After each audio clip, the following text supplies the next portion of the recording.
2026 সালের পশ্চিম বাংলা। আজ আলোচনা করব এক সাংবাদিকের গোপন অনুসন্ধান নিয়ে।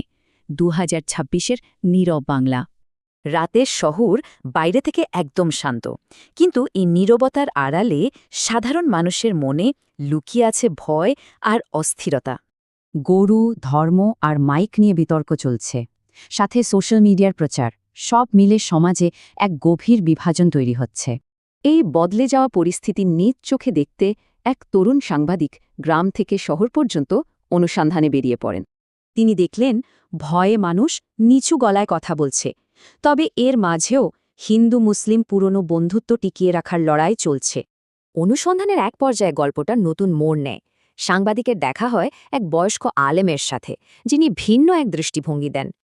আলেম বললেন, মানুষ ধর্মকে ভয়ের হাতিয়ার বানালেও ধর্মের প্রকৃত শিক্ষা ভয় নয়, বরং শেখায় ধৈর্য, ন্যায় আর শান্তি। ইতিহাস কি আবার ফিরছে?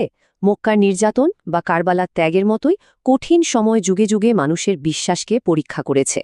তখন সাংবাদিক একটি চরম সত্য উপলব্ধি করেন। ক্ষমতা বা রাজনীতি বদলালেও সাধারণ মানুষের কষ্ট আসলে সব সময় একই থেকে যায়।